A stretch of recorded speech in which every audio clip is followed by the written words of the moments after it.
गति 100 शब्द प्रति मिनट। डिक्टेशन शुरू होगा 5 सेकेंड बाद। Ready, start.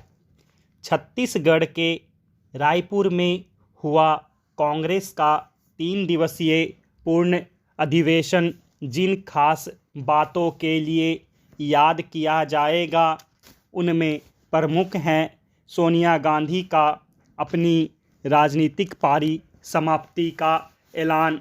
हालांकि शुरुआती असमंजस के बाद पार्टी की ओर से स्पष्ट किया गया कि पारी समाप्ति से मतलब सक्रिय राजनीति से उनका संन्यास लेना नहीं है और वह सिर्फ पार्टी अध्यक्ष के रूप में अपनी भूमिका की बात कर रही थी।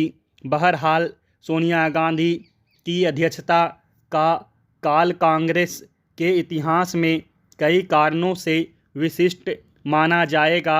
वह सबसे लंबे समय तक पार्टी की अध्यक्ष रहीं। 1998 से 2017 तक लगातार 19 साल और फिर 2019 से 2022 तक 4 साल वह इस पद पर रहीं।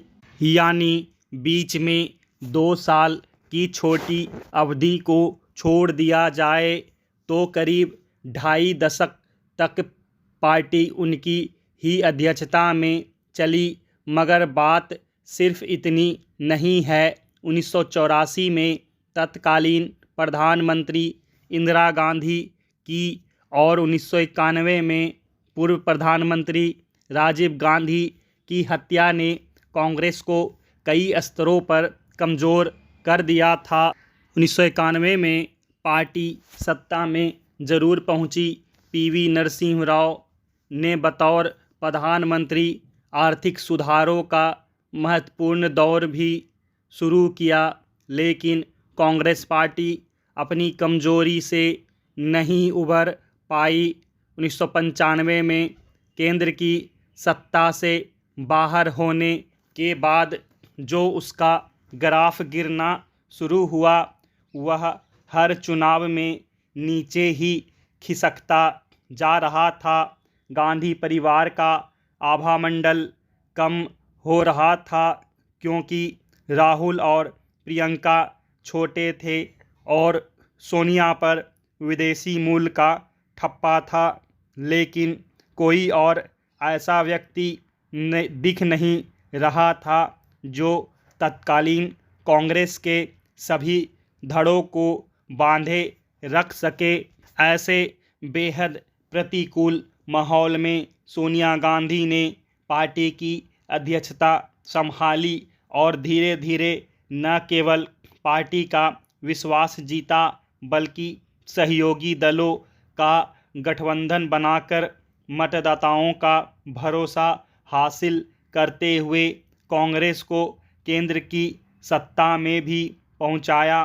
किसी भी सरकार के मूल्यांकन के अलग अलग आधार होते हैं, लेकिन कांग्रेस के नज़रिए से देखा जाए तो 2004 का चुनाव जीतने के बाद डॉक्टर मनमोहन सिंह को प्रधानमंत्री पद पर बैठाना और फिर उन्हीं के नेतृत्व का वादा करते हुए 2009 के लोकसभा चुनाव में ज़्यादा बड़ी जीत दर्ज कराना निश्चित रूप से सोनिया की उपलब्धि कही जाएगी। हालांकि उसके बाद सोनिया की ही अगुवाई में 2014 के चुनाव में पार्टी को मिली पराजय भी सामान्य नहीं कही जाएगी।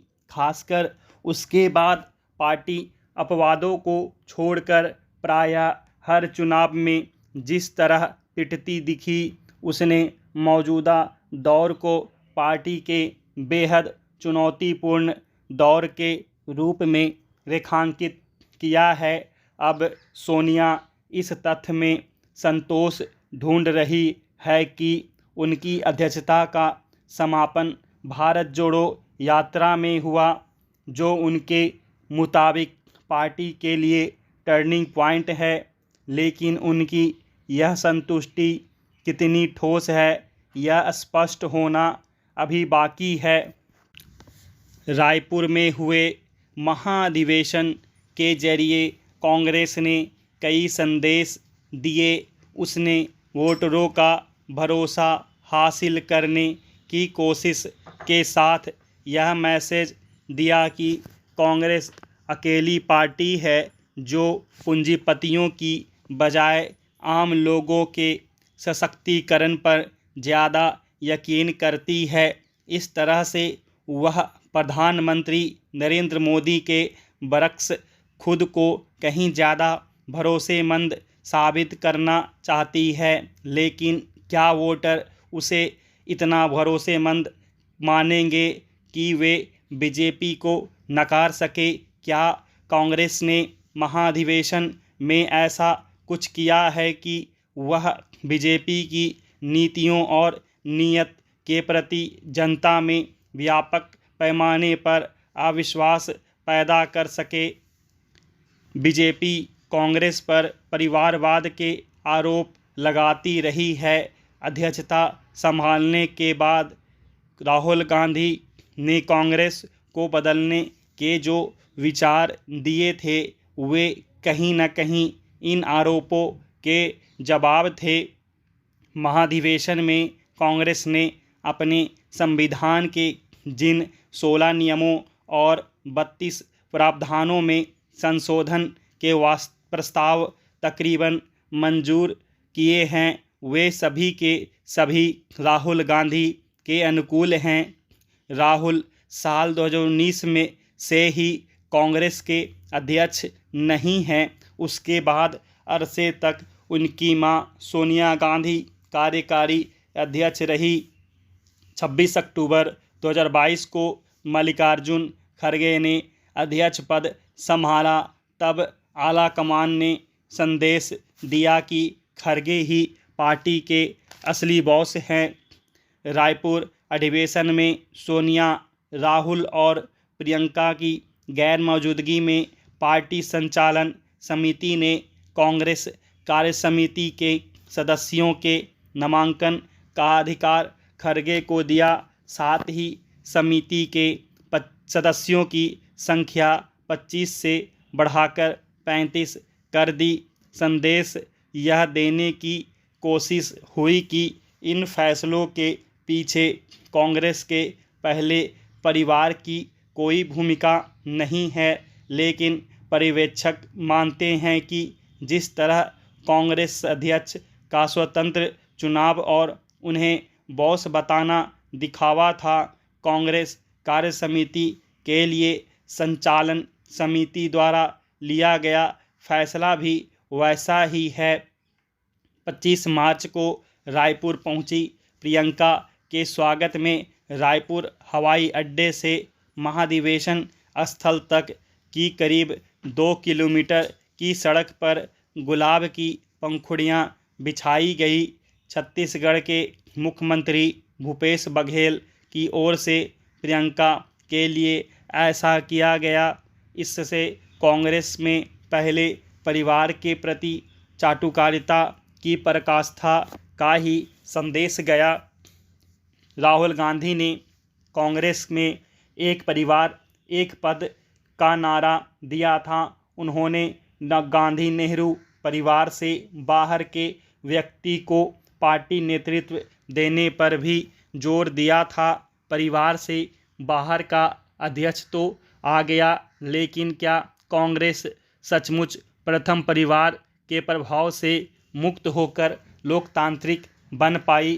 कांग्रेस संचालन समिति का खड़गे को कार्यसमिति बनाने का अधिकार देना भले ही लोकतांत्रिक लगे, लेकिन कांग्रेस जनों को भी पता है कि अगली कार्यसमिति भी गांधी नेहरू परिवार की मर्जी से बनेगी।